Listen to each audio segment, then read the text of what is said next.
안녕하세요. ND의 부동산 랩 앤디입니다. 예, 오늘은 2019년 10월 13일 일요일, 현재 시간 오후 5시 20분을 지나고 있습니다. 예, 요즘 야외 활동하기에 굉장히 좋은 날씨들이 계속 이어지고 있는 것 같습니다. 예, 저 같은 경우에 이제 등산을 좋아해서 최근에 이제 속리산을 어, 이제 세 번째로 다녀왔는데 다 그 이유가 있거든요.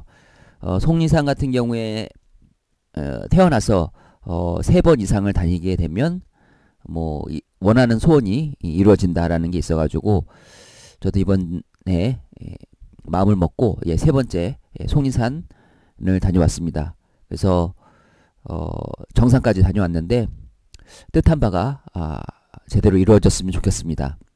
각설하고 요즘 이제 부동산 시장 같은 경우에 전반적인 분위기가 큰 이슈가 없는 것 같습니다. 그게 이제 안정적인 상승을 이제 지속적으로 보여주고 있고, 특히 이제 그동안 이제 마음고생이 심했었을 지방도 이제 뭐 아직까지는 뭐 대부분의 지역은 아니긴 하지만 일부 지역들이 상승의 흐름을 나타내고 있는 것 같습니다. 뭐 대표적인 게 이제 대전은 사실 이제 많이 오르고 있고 또 계속 오르고 있고, 그 다음에 뭐 천안, 또 최근에 이제 울산도 반등을 하고 있고, 뭐 거제도, 그다음에 전라남도 뭐 여순광, 여주 순천, 뭐 광양, 뭐 이런 데도 뭐 그렇고, 사실 집값이 오른다기보다는 그 화폐 가치가 지금 심하게 떨어지고 있죠. 지금 금리 인하가 사실 그런 것들을 나타내고 있는데, 금리 인하라고 하는 것은 이제 돈을 더 빌려 가도록 이제 종용을 하는 거죠. 사람들로 하여금. 그러니까 시중에 돈이 많이 풀리기 때문에 결과적으로 돈의 가치는 하락할 수밖에 없다. 그래서 실물의 가치는 꾸준히 상승할 수밖에 없는 그런 상황에 와 있는 것 같습니다. 자, 사실 정부 입장에서도 뭐 과거에 집값을 잡겠다라고 해서 강력한 대책을 수도 없이 내왔지만 결과적으로는 시장을 정책으로서 이길 수는 없다라는 것을 다시 한번 증명을 해왔던 과거였던 것 같습니다. 문재인 정부 집권 이후로 이제 셀 수 없이 수많은 부동산 대책을 내놨음에도 불구하고 결국에는 시장은 제 자리를 찾아간 것 같습니다. 그래서 사실 요즘 뭐 서울 같은 경우에 좀 많이 올라서 투자로 진입하기엔 좀 무리가 있어서 이제 수도권에서도 이제 경기도가 이제 우선적으로 관심을 가지는 것 같고, 그 다음에 뭐 인천이 이제 다음 순위가 되겠죠. 그 다음에 이제 뭐 지방에서도 이제 몇몇 군데는 이제 꾸준히 관심을 가지고 지켜보시면 또 기회를 잡을 수 있지 않을까 싶습니다. 각설하고, 제가 이제 오늘은 다른 얘기를 좀 드리려고 하는데, 보시기에 앞서 좋아요와 구독하기 눌러주시면 많은 도움이 될 것 같습니다.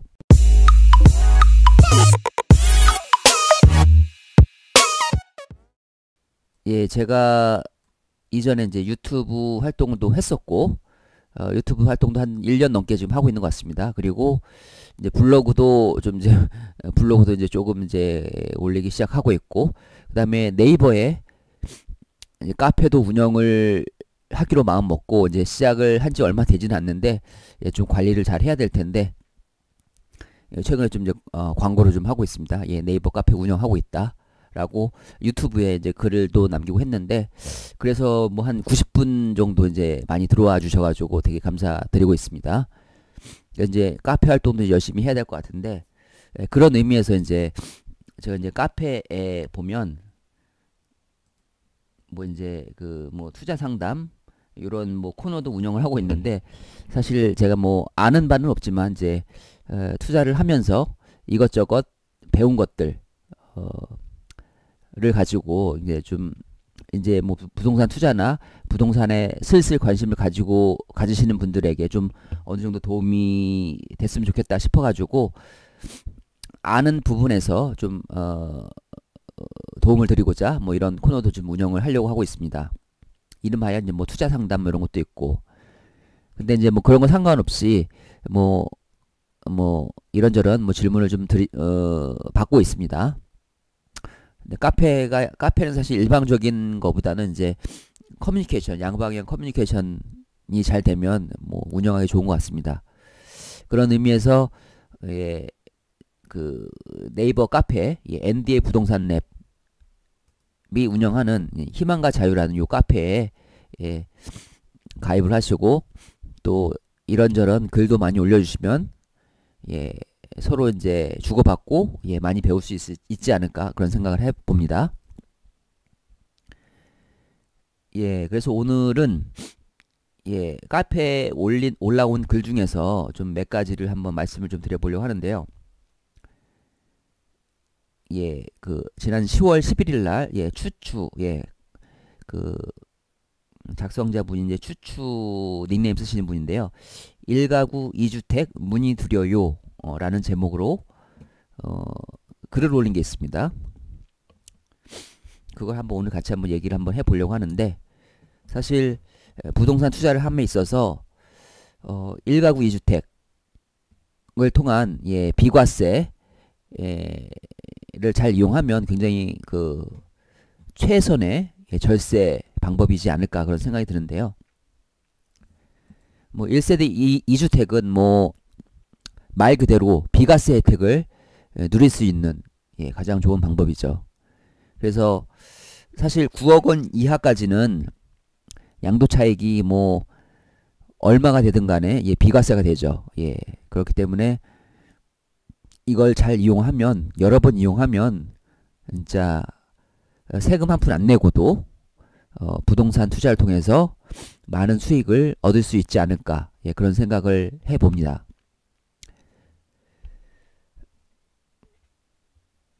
자, 그런데 이제 1세대 일시적 1가구 2주택 예, 비과세 혜택은 사실 주택을 두 개를 가지고 이렇게 잘 이용을 해야 되기 때문에 좀 시간적으로는 이제 갈아타야 되기 때문에 뭐 두 주택을 계속 갈아타야 되기 때문에 그런 이제 시간적인 부분은 좀 있죠. 예, 아무래도 다주택자 같은 경우는 이제 여러 채의 주택을 많이 굴리면 짧은 시간에 좀 많은 혜택을 많은 수익을 얻을 수 있겠지만 그럼에도 불구하고 1가구 2주택 같은 경우에 이제 비과세 효과가 크기 때문에 이것만 잘 활용해도 예, 큰 수익을 얻을 수 있지 않을까 그런 생각을 해봅니다.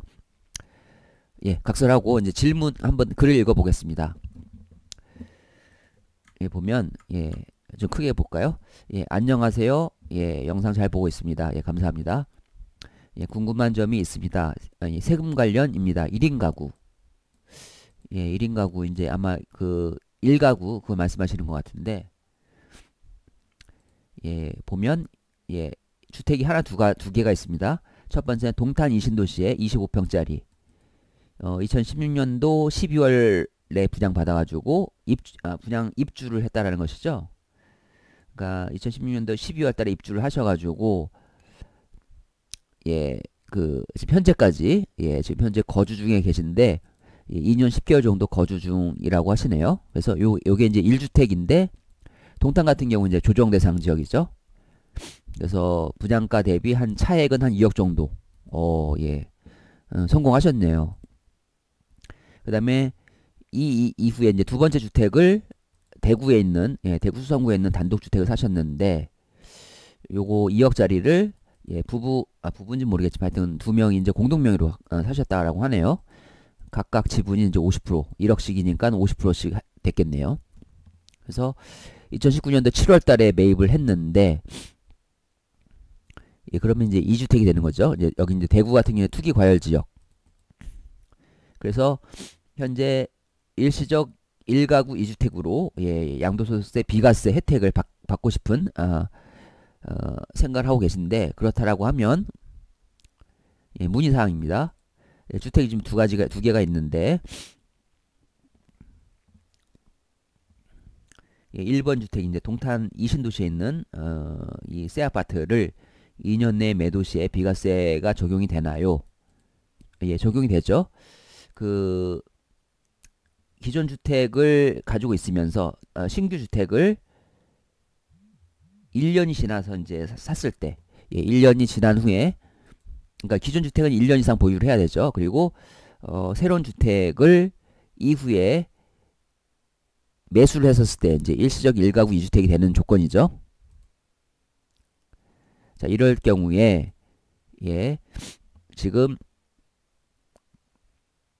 요 이제 기존 주택을 매도를 하려고 하고 있는데, 그러면 1년 이상 지났죠. 기존 주택은 이제 요 주택을 이제 매수하고 나서 1년 이상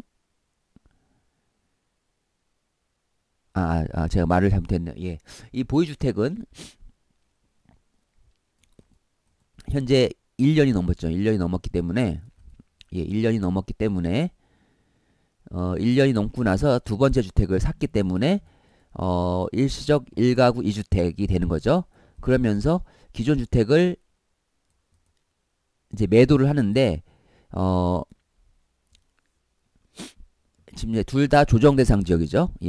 동탄도 그렇고 대구도 그렇고 조정 대상 지역이기 때문에 2년 내에 매도를 해야 됩니다.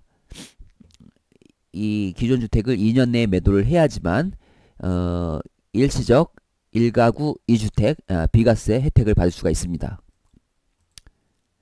그래서 지금 기존 주택은 이제 1년이 넘었고, 보유한 지 1년이 넘었고, 이제 신규로 매수한 주택을 가지고 있는 상황이죠. 1세대 2주택 상황에서 요 기존 주택을 이제 요 신규 주택을 매수한 시점 대비 2년 이내에만 팔면 1세대 2주택 비과세 혜택을 받을 수가 있습니다. 요 두 번째 주택을 2019년도 7월 달에 매수를 했으니까 이것부터 2년 내에 팔아야겠죠. 그러면 2021년도 7월 이전까지만 요 기존 주택을 팔면 1세대 2주택 비과세 조건에 해당이 되는 거죠. 자, 그런데 그러면 첫 번째가 이제 비과세 조건이 되는 거고,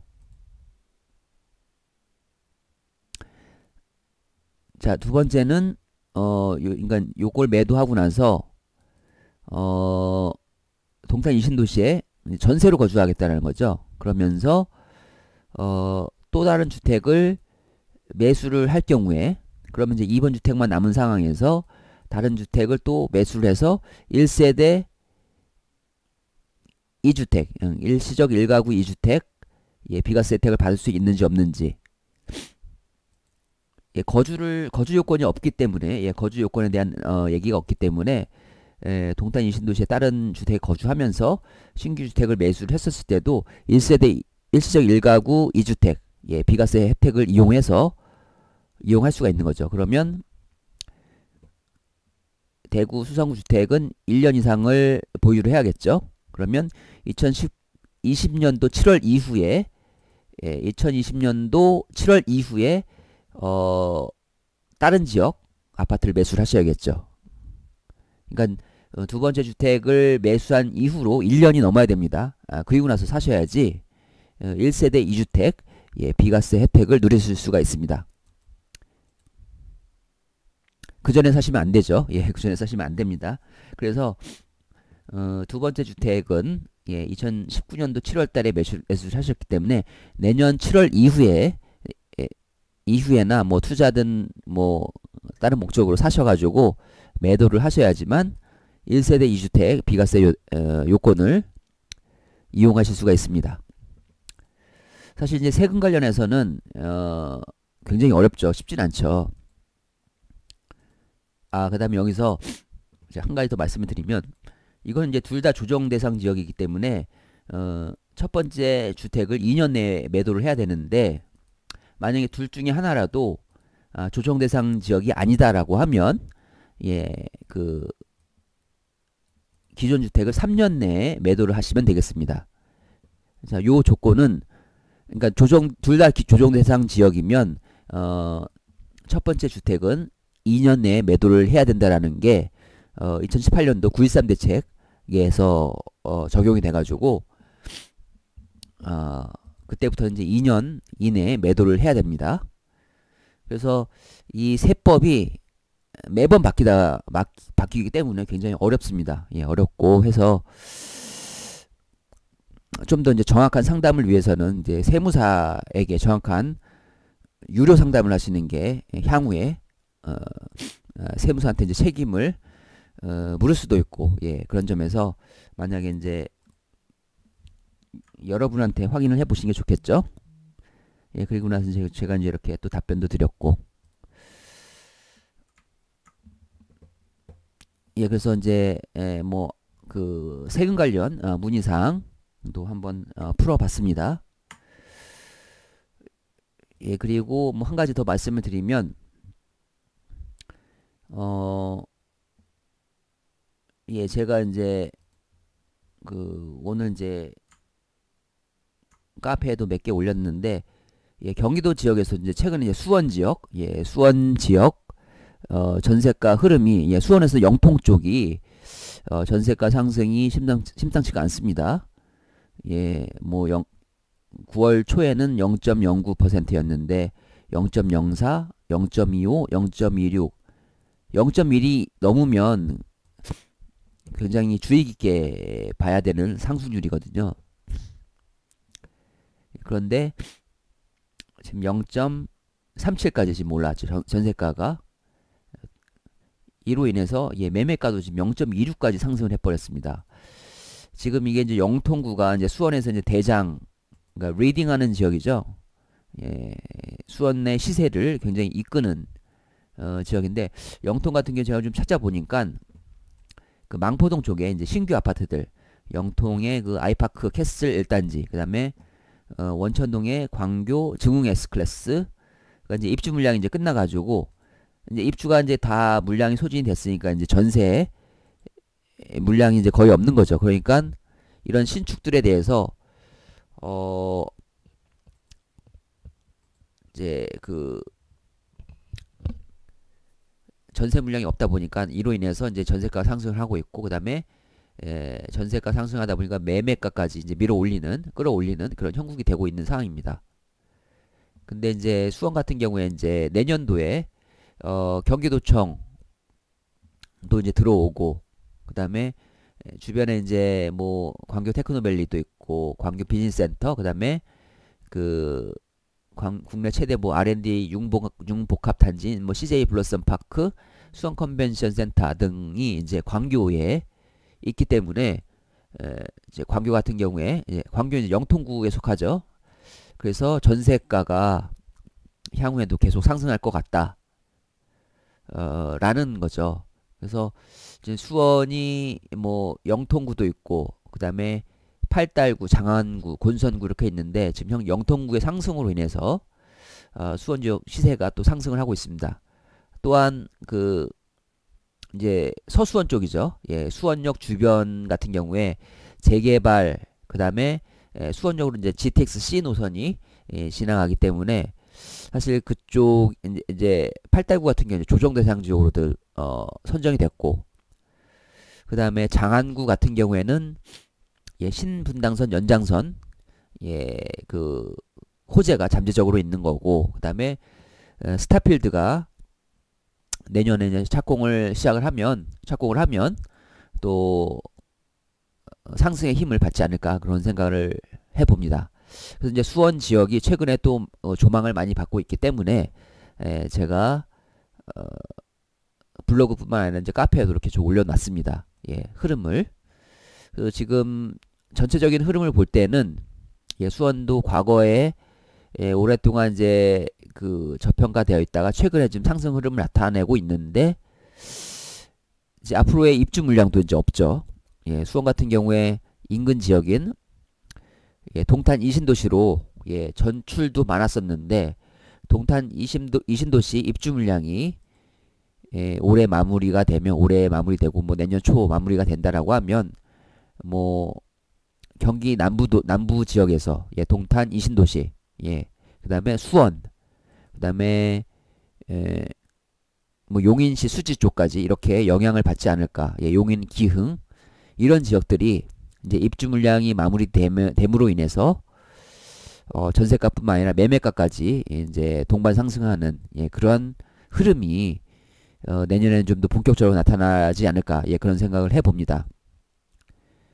그래서 그 남들보다 좀 반박자 빠르게 움직여야지만 좀 더 수익을 많이 볼 수가 있죠. 그런 의미에서 올해 적어도 올해에는 올해 안에는 이제 말씀드린 뭐 그 동탄 신도시, 그다음에 수원, 그다음에 용인의 수지, 기흥 이런 지역들을 중심으로 해서